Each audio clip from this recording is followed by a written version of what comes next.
cet enjeu est un enjeu global et dans ce contexte, la Chine devient un des acteurs prépondérants, étant donné l'importance qu'elle a prise sur le plan économique et chaque jour davantage sur le plan politique.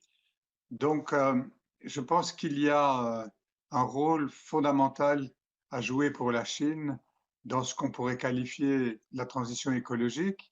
Dans les gènes de la culture chinoise, il y avait une dimension écologique fondamentale. Il y a deux mouvements extrêmement importants en Chine, c'est l'appel massif vers les nouvelles technologies et en même temps l'appel massif vers l'écologie.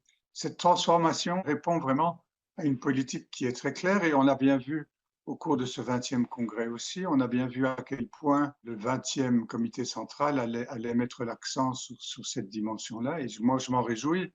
Déjà dans le 19e congrès et le 18e congrès, la Chine était déjà venue avec ce concept de dire qu'il fallait passer d'un développement quantitatif à un développement qualitatif. Et ce n'est pas facile de prendre les mesures qui sont suffisamment efficaces pour en même temps répondre à l'urgence, mais aussi maintenir l'équilibre général. La Chine le fait. La Chine le fait, je le vois, je suis là quand même depuis longtemps et je vois bien le changement. Un des grands avantages de la Chine, quand il s'agit de prendre des politiques claires, fortes et décisives, il faut un système de gouvernement qui ait les moyens de le faire.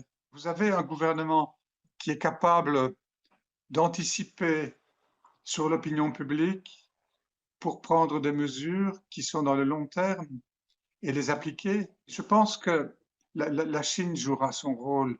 La Chine a, dans sa culture, une réponse qui est une réponse fondamentale pour permettre au reste du monde de faire face à cet énorme défi auquel nous sommes confrontés aujourd'hui.